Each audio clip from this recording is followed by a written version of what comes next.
L'homme a plusieurs choix dans la vie. Oui, le travail, le voyage, tout. Le choix de sa vie professionnelle, de son parcours. Mais le choix le plus difficile de l'homme, c'est le choix de sa femme. Le choix le plus difficile d'une femme aussi, c'est le choix d'être mariée avec un bon mari. Et comme aujourd'hui, trouver un homme bon, un homme qui te respecte, c'est comme chercher une aiguille dans le sable d'une plage. Trouver une bonne femme, la femme qui est laide semblable, la femme de proverbes, c'est comme fouiller et trouver une pièce dans la poche à ma mère, parce que ma mère n'a que des billets, elle n'a pas de pièces dans son sac. Je te salue, maman Nicole. Ça devient rare. Voilà pourquoi nous voyons les célibataires sont fustigés, négligés, méprisés dans les églises et ceux qui sont mariés viennent élaborer leur certificat de mariage comme s'ils ont gagné le ciel. Mais laissez-moi vous dire, le mariage ne sauve pas. Oui, le mariage ne sauve pas. Ce qui sauve, c'est Jésus. Que tu sois marié ou pas, ce qui est important, c'est ton âme. Alors si le mariage ne sauve pas, nous ne devons pas être pressés de nous marier. Mesdames et messieurs, bienvenue dans votre émission Entre nous. Ici, je suis Will Gospel, le policier de l'Évangile, pour vous parler des sujets qui touchent l'actualité. Aujourd'hui, nous allons parler mariage et conséquences du mariage dans notre génération parmi les jeunes chrétiens. Mais pour commencer, je vous dis générique avec la vidéo de notre conférence le 22 août à Paris pour une conférence de gloire qui a pour titre « Que les masques tombent ». Passons, écoutons cette vidéo et nous revenons sur le plateau tout de suite. Générique.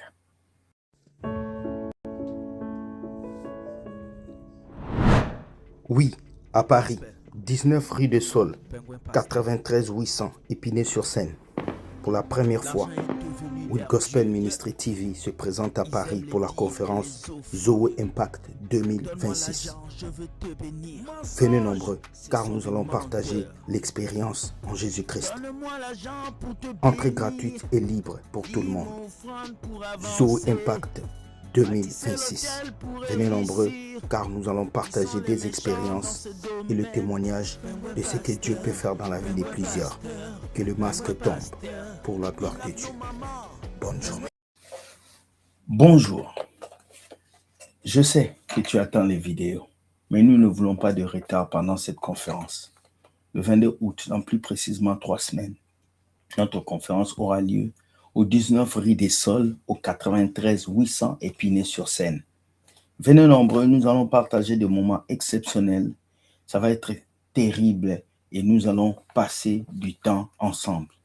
À 9h du matin, parce que vous aurez votre journée libre tout après. Merci beaucoup. Nous passons à la première vidéo. Vous connaissez cette fameuse vidéo de M. Marcelo Tunasi qui avait dit « Célibataire, marie-toi, marie-toi, marie-toi, marie-toi ».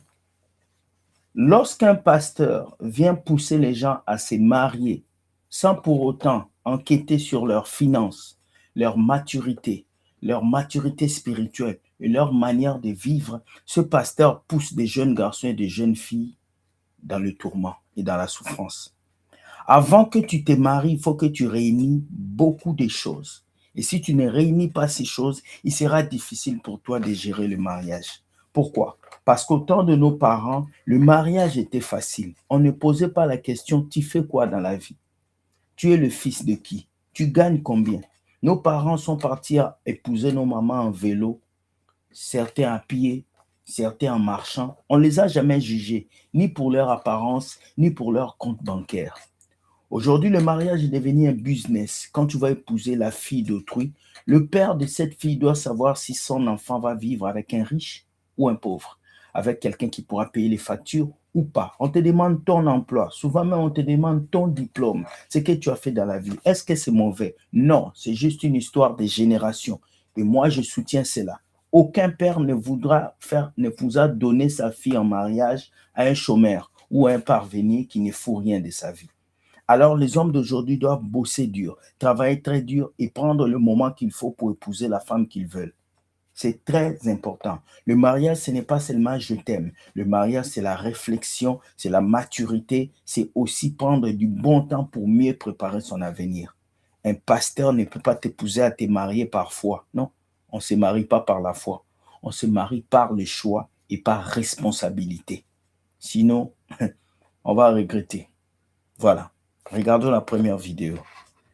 On va d'abord commencer par une petite vidéo comique pour vous aider à rire. On va commencer. On commence par la vidéo. Attendez. Voilà. On va commencer par la vidéo là. Vous allez rire, mais riez doucement parce que je sais que beaucoup d'entre vous, vous voulez vraiment rire. Alors, let's go. Regardez. Il est temps de te marier. Il est temps de te marier. Il est temps de te marier. Célibataire endurci. Il est temps de te marier. Célibataire endurci. Il est temps de te marier. Il est temps de te marier. En fait, quand j'étais dans une église, je me rappelle, il y a de cela 6 ans, c'est comme ça qu'on poursuivait les célibataires. En fait, si tu es célibataire dans cette église, c'est comme si tu es satanique, tu es un démoniaque, tu fais partie d'un loge. On t'écoute plus, les gens ne te considèrent pas. Il est arrivé même que pour que tu puisses avoir un poste à l'église, tu dois être marié. Et les jeunes se mariaient vite, juste pour avoir un poste. Les gens ne se mariaient pas parce qu'ils s'aimaient. Et c'est arrivé au point où le pasteur même donnait des femmes aux gens. Et c'est triste parce que si on arrive à te donner une femme par un pasteur, ça veut dire qu'il a déjà utilisé cette fille. Oui, sachez-le. Donc, on va passer à la vidéo. Vous allez voir. Je ne mets pas cette vidéo pour critiquer Marcelo. Je mets juste la vidéo pour donner un exemple, pour dire que les pasteurs ne doivent pas fustiger vos choix de mariage parce que dès qu'on vous pousse à vous marier par force, c'est comme si on vous pousse à l'erreur. On doit vous laisser décider de ce que vous voulez faire. Regardez la vidéo. Il est temps de te marier. Il est temps de te marier. Il est temps de te marier. Célibataire endurci. Il est temps de te marier. Célibataire endurci. Il est temps de te marier. À un certain âge, tu dois te marier. Mais si tu trouves, là, je ne vais pas entrer dans les enseignements du mariage. Il faut quitter, s'attacher pour dominer. Il faut quitter, s'attacher pour dominer. Mais tu ne peux pas quitter si tu n'as pas des moyens. Tu ne peux pas quitter si tu n'as pas un plan pour ta vie. Tu ne peux pas quitter si tu ne sais pas prendre soin de toi-même d'abord. Tu ne peux pas quitter si tu n'as pas les capacités d'un mari. Désolé parce que être un mari, ce n'est pas avoir une barbe. Être un mari, ce n'est pas être costaud. Être un mari, ce n'est pas l'âge. Être un mari, c'est la maturité. Savoir gérer les émotions d'une femme. Beaucoup d'entre nous, ces pasteurs nous ont poussés à nous marier vite. Et aujourd'hui, nous avons des garçons de 30 ans, 37 ans qui sont stressés dans le couple. Des couples de 40, de 35 ans, 36 ans qui ont 5 enfants, ils ne savent plus quoi faire. Voilà pourquoi il y a tellement de divisions dans les églises. Nos femmes à nous aujourd'hui, il suffit de dire à une femme « je t'aime », elle t'ouvre son corps, elle te laisse l'explorer. Toutes ces choses, c'est très important de le comprendre. Pour ceux qui sont appelés à cela, même vous les femmes, tu es une belle femme, c'est bien. Mais il y a des sphères de ta vie, il te faut un homme. Il te faut un homme. Il te faut un homme. Vous savez, moi, je conclus quelque chose aujourd'hui. Je conclus que le mariage n'est pas une course, mais le mariage, c'est un moment décisif de ta vie. Et je pense que l'âge pour se marier, c'est 38 ans ou 39 ans, même 40 ans. Et je peux même dire, il n'y a pas d'âge pour se marier. Le but numéro 1 à laquelle on se marie, ce n'est pas seulement avoir des enfants, mais on se marie pour être avec quelqu'un pour toute la vie. Vous pouvez avoir des enfants, mais les enfants ne sont pas forcément un socle pour un mariage. Voilà pourquoi vous voyez les gens qui se marient et puis n'ont pas d'enfants, ils se séparent. Non, c'est pas ça. Vous vous mariez d'abord parce que vous vous aimez, parce que vous êtes à deux. Vous avancez pour un objectif. Donc, il faut comprendre cela. Aujourd'hui, les célibataires sont piétinés, négligés, rejetés dans les églises parce qu'ils sont célibataires. Non, être célibataire ne veut pas dire qu'on est non sérieux. Il y a des célibataires plus sérieux que des mariés. Oui, il y a des célibataires responsables et plus mieux que les mariés. Oui, mes chers amis, je vous dis la vérité. Ce n'est pas parce que quelqu'un a une bague au doigt que c'est un responsable. Moi, je me rappelle d'une sœur à moi que je connaissais, elle est un peu folle. Hein. Elle disait, moi, j'aime les hommes mariés. parce qu'ils sont responsables, ils arrivent à avoir une femme à la maison. Il y a des hommes mariés qui sont des gigolos. Ici au Canada, on en voit plus, ils sont nombreux. C'est la femme qui a payé son billet pour qu'il arrive au Canada. C'est la femme qui est partie l'épouser en Afrique. C'est la femme qui l'a amené ici. C'est la femme qui a tout fait. Et lui, il dort à la maison, il ne faut rien. C'est la femme qui paye tout. Mais quand il sort de la rue en veste et cravate, on l'appelle monsieur. Mais c'est la femme qui a tout payé pour lui. Ne vous basez pas sur ces choses-là pour dire que l'homme, c'est un homme. Un homme n'est pas un homme parce qu'il a une bague au doigt. Un homme est un homme parce qu'il accomplit des choses, parce qu'il conclut des choses, parce qu'il prend des décisions sur sa vie. La vie d'un homme est remplie de décisions. Donc, comprenez cela, les femmes. Aujourd'hui, on va mettre une femme. Une femme qui est venue vous dire ici, elle est venue vous dire une vérité. Je pense que Joël Kabasele commence à accepter le mal qu'elle a fait aux sœurs, le mal qu'elle a fait aux hommes. Oui, parce que Joël Kabasele vous a blessé. Elle est venue fustiger les célibataires, mais aujourd'hui, elle a dit une vérité extraordinaire. Et moi, je loue cette vérité. Je me dis que cette femme, soit elle souffre dans son couple, soit elle veut vous aider à vous en sortir. Et surtout les jeunes filles des églises, hein, ils sont prêts à tout pour avoir un mari. S'il faut gêner 1000 jours secs, elle va gêner. S'il faut aller faire bébelle pour que le docteur qui est à l'église l'épouse, elle va le faire. Mais souvent, vous ne regardez pas le côté spirituel. Sinon, vous serez stressé. Vous serez ce genre de femme qui a 4 enfants avec 4 pères différents et qui dit que les hommes sont méchants. Non. Souvent, c'est nos propres choix. No choice. It's your choice. Your choice. Let's go avec cette vidéo. Je voulais qu'on puisse voir un peu la vidéo du pasteur Joël Kabasele. Je pense que ça va enseigner à quelques filles qui pensent rêver que c'est important. Bon, on va écouter. Que Dieu nous pardonne. La bénédiction, ce n'est pas le mariage. La bénédiction, ce n'est pas le mariage. Oh, elle a dit, hein? Elle a dit là. La bénédiction, ce n'est pas le mariage. Qui se sent touché là? Oh oui, tu sais, je me rappelle, Dieu m'a béni avec un mariage. La bénédiction, ce n'est pas le mariage. Le mariage, c'est obéir à la parole de Dieu, parce que c'est Dieu qui a institué le mariage. C'est un ordre de se marier. Ce n'est pas une bénédiction. Mais vous avez transformé le mariage en une bénédiction. Parce que tu es marié, tu es béni. Qui t'a dit ça? Qui t'a dit ça? Beaucoup ont cru à ça, mais aujourd'hui, c'est devenu amer dans leur bouche. Ah, Joël Kabasele, tu dis des vérités, hein? On va te laisser parler. Que Dieu nous pardonne. La bénédiction, ce n'est pas le mariage. La bénédiction, ce n'est pas le mariage. Non. C'est pourquoi nous avons eu malheureusement des filles qui ont couru dans des mariages. Aujourd'hui, elles meurent.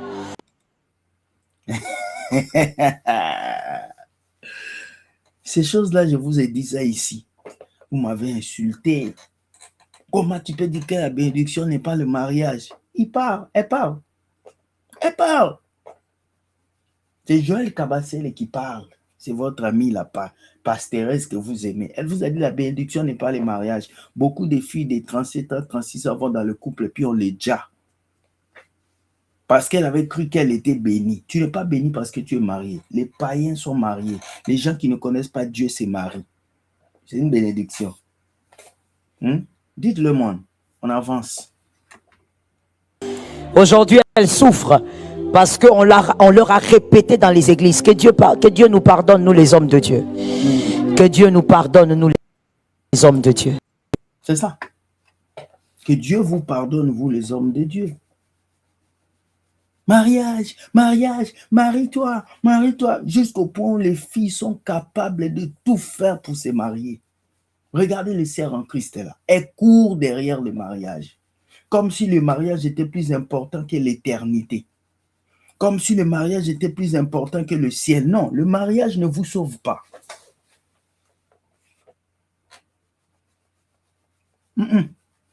Ça fait partie d'une étape de votre vie, mais ça ne vous sauve pas.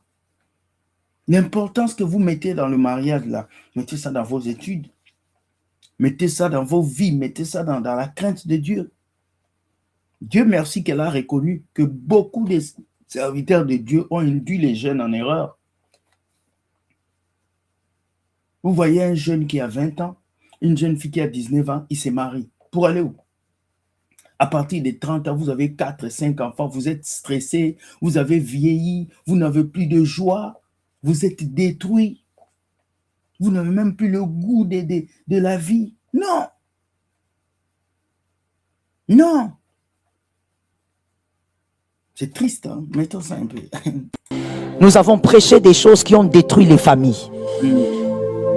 Dire aux gens, bala, bala, bala. Même celui qui ne sait pas ce que c'est le mariage est entré.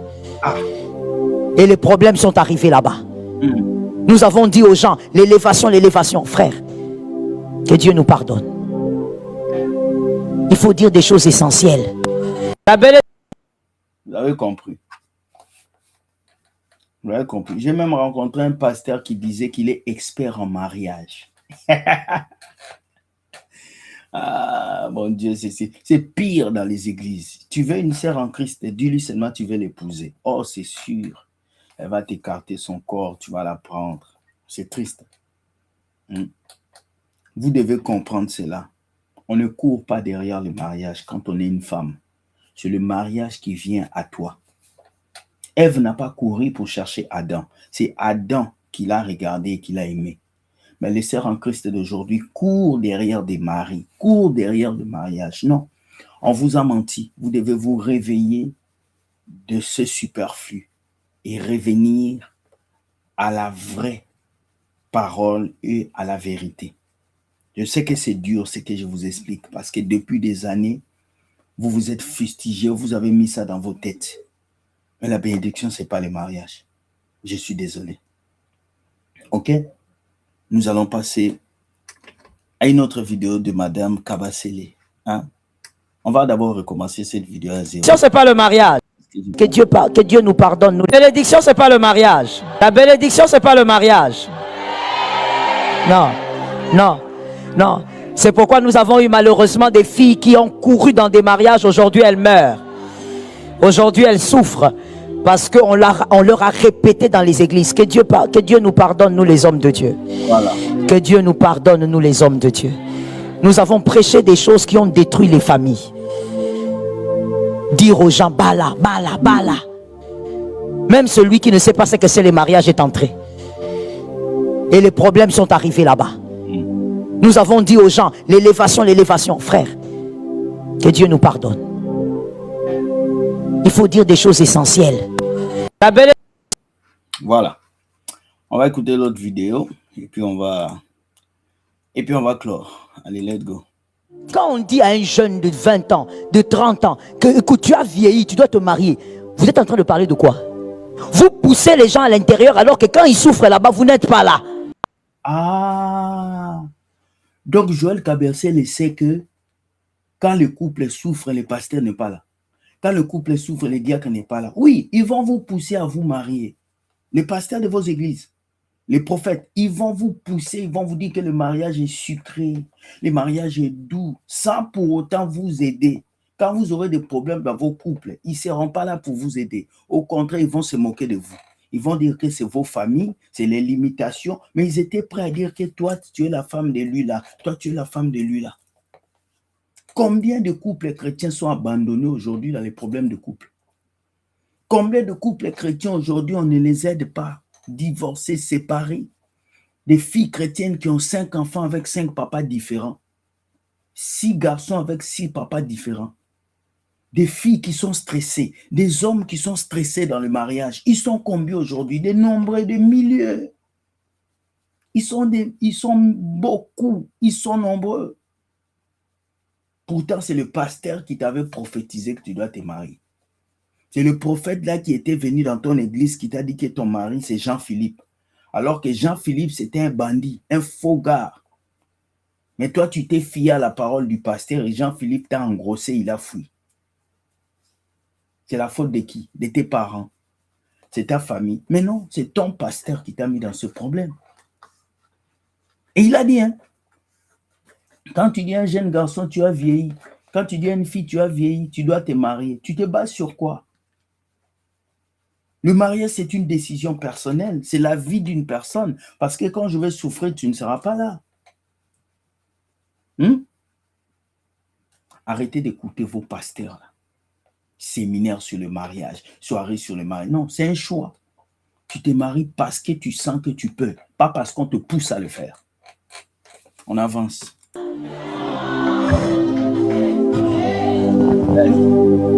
Oh non, il y a les accords bongo.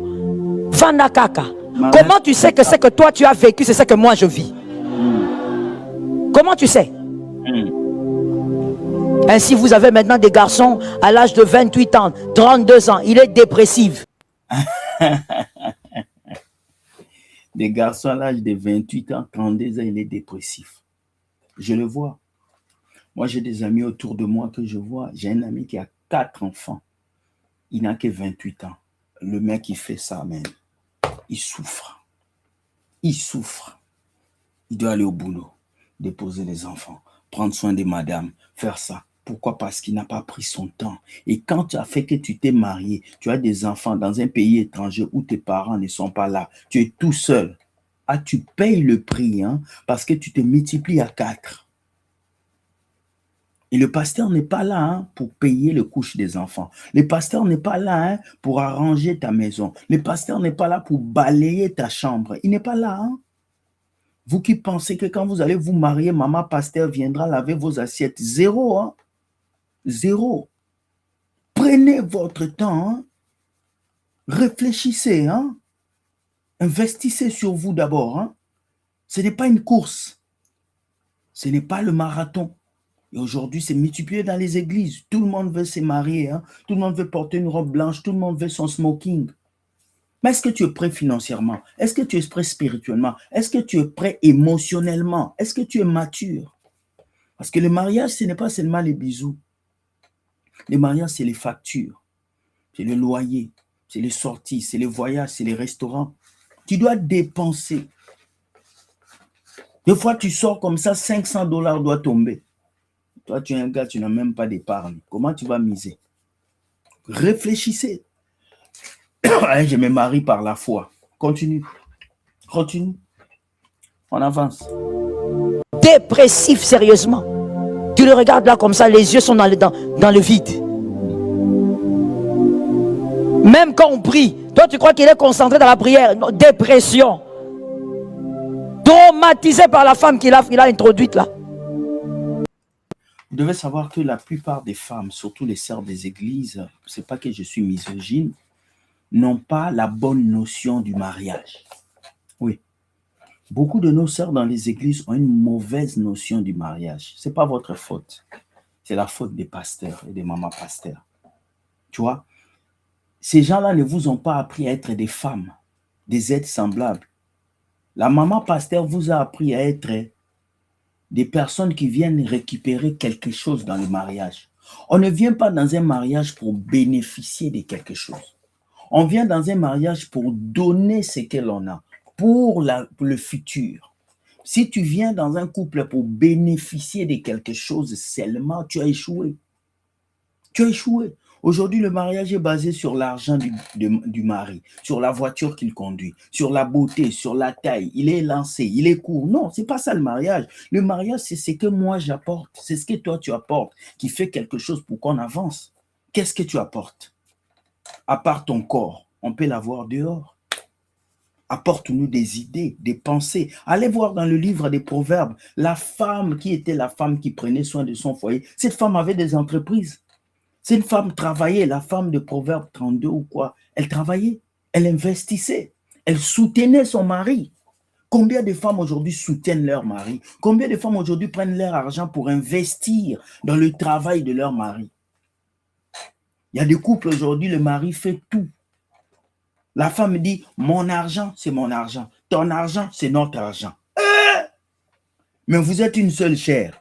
Ah ben moi, je me pose des questions. Hein. Et puis souvent, c'est des sœurs en Christ. On va faire un exemple. On va prendre un exemple. Rihanna a offert une Lamborghini. Ce n'est pas que je prends exemple sur les païens. Là, on parle du mariage. Hein. Nous voyons des païens qui donnent des cadeaux extravagants à leur mari. Toi, tu donnes quel cadeau à ton mari si ce n'est pas des chaussettes, un petit boxeur? Investis sur ces projets. La femme ne manque jamais d'argent. Il y a des sœurs ici qui ont des millions dans leur compte, mais elle n'est pas capable d'aller prendre même 4 000 $ pour financer l'œuvre de ton mari. Mais toi, quand tu as un problème, tu veux qu'il puisse aider ta famille, tes cousins, tes tantes, tes neveux. Non, c'est de l'injustice. Et nous avons comment on dit, ces types d'hommes ou de femmes qui disent, quand je suis riche, mon argent c'est pour moi. Mais non, quand tu es marié, ton argent n'est pas pour toi. Votre argent est pour vous tous. Quand vous êtes mariés. C'est clair. Si tu n'es pas capable de partager ton compte bancaire avec ton conjoint, ne te marie pas. Reste célibataire. Parce que le mariage, c'est l'union de tout ce que vous avez. Puisque vous mettez déjà vos corps ensemble. Pourquoi vous ne pouvez pas mettre votre argent ensemble? On va finir. Prêchons les choses selon les Écritures. Mon frère, je ne te dirai pas sois élevé. Quand on dit à un jeune... Vous comprenez? C'était cette vidéo que je voulais qu'on puisse un peu maillonner, toucher, effleurer, pour que nous puissions tirer quelques idées par rapport aux chrétiens qui ne vivent que pour le mariage. Parce que vous savez, il y a des sœurs qui ne vivent que pour le mariage. Elle, si elle n'est pas mariée, elle est stressée. Moi, je connaissais une sœur à moi qui était très stressée. Elle était vraiment tourmentée. Je lui pose la question, qu'est-ce qu'il y a? Elle dit, je ne trouve pas de mari. J'arrive déjà à 39 ans, la ménopause. Je n'ai pas d'enfant. Ma vie est gâchée. Oh, ta vie est gâchée parce que tu n'as pas de mari. Ta vie est gâchée parce que personne t'aime. C'est faux. Ce n'est pas tout le monde qui va se marier. Ce n'est pas tout le monde qui doit se marier. Ce n'est pas tout le monde qui aura quelqu'un dans sa vie. Il y a des gens qui vont mourir célibataires. Oui. Le mariage n'est pas donné à tout le monde. Ça vous choque, mais je vous dis la vérité. Alors, pendant que tu es célibataire, profite de ta vie. Mange, célèbre, avance, profite pour prier. Parce que le jour où tu seras marié, ton mari va t'enceinte. Tu n'auras pas le temps de prier. Le jour où tu seras marié, tu vas prendre soin de tes enfants. Le jour où tu seras marié, tu n'auras même pas le temps d'aller au cinéma. Donc, pendant que tu es célibataire, mange, va à la salle de sport, prends soin de toi, avance. Et ne pense pas que tu es maudit. Vous comprenez? C'est ça la vérité d'aujourd'hui. Mariez-vous, mariez-vous. Cassez ce langage dans vos vies. Si un pasteur vient vous stresser avec le mariage, dites-lui, pasteur, quand je vais être dans le couple, tu ne seras pas là. Laisse-moi vivre ma vie. Et au moment opportun, Dieu m'enverra l'homme de ma vie ou Dieu m'enverra la femme de ma vie. Ne soyez plus stressés parce que vous êtes célibataire. Soyez plutôt stressés si Dieu n'est pas dans votre vie. Tant que vous avez Jésus, tant que vous avez la foi en Christ, vous êtes les hommes les plus heureux, les femmes les plus heureuses sur la terre. Parce que le mariage, les païens peuvent se marier. Si les païens peuvent faire ce que vous pouvez faire, ne soyez jamais stressés de ça. Les païens ne peuvent pas avoir le salut. Vous avez le salut. C'est ça qui doit vous garder en paix. Alors, chers amis, dites-moi ce que vous pensez du mariage dans les couples, dans les églises aujourd'hui. Est-ce qu'on fustigie les célibataires? Est-ce que c'est bon ou pas? Est-ce qu'il y a un âge pour se marier? Dites-le-moi par commentaire quand même. Je vais vous lire et vous comprendre afin que nous puissions préparer encore plusieurs vidéos de votre part. Mais concernant le pasteur, la pastoresse, comme je peux dire, Joël Kabassé-Lébert, elle a dit une vérité, elle a reconnu au moins, les hommes de Dieu ne prêchent pas ce qu'il faut. Le mariage n'est pas un socle. Prêchez Jésus, prêchez la conversion. Ceux qui veulent se marier vont se marier. Vous me dites de me marier, je n'ai même pas de travail, je n'ai pas l'argent de la dot. Qu'est-ce qu'on va manger dans le couple? Vous ne savez pas. Mon gars, toi qui es homme qui me suis, remplis ton frigo, va à l'école, travaille, économise, mets de l'argent de côté. Après, marie-toi. Parce que cette femme qui viendra dans ta vie ne va pas manger les bisous. Elle ne va pas manger tes caresses. Elle viendra pour bâtir avec toi. Rappelle-toi, avant qu'Adam puisse avoir Ève, Adam avait déjà les jardins. Adam gérait déjà. Peut-être que Adam n'était pas là à côté d'Ève quand elle a mangé le fruit parce qu'il était parti chercher à manger. On ne sait pas. C'est juste une supposition. Ne dites pas que j'ajoute quelque chose. Mais je pense que l'homme a été responsable avant que la femme arrive dans sa vie. Alors, mon frère, sois responsable avant qu'une femme arrive dans ta vie. Parce que lorsque Dieu parle d'aide semblable, Dieu parle de quelqu'un qui viendra aider quelqu'un qui a quelque chose. Cette femme que tu veux épouser va venir t'aider en quoi? Le boulot, tu n'as pas. Le service, tu n'as pas. Tu as quoi pour que cette femme t'aide? On dit la femme doit être soumise, la soumission, elle doit être sous la mission. Mais si tu n'as pas de mission, comment une femme va se soumettre? Point d'interrogation. Bonne journée, soyez bénis et que ces vidéos nous aident à réfléchir. Bye bye les amis et sachez que Dieu gagne toujours. S'il vous plaît, enregistrez-vous pour notre conférence. Il y a l'email qui va passer ici en bas. Enregistrez-vous et nous allons vous accueillir. Ça va être exceptionnel. Bonne journée, je vous aime. Bye, Dieu gagne toujours et bisous.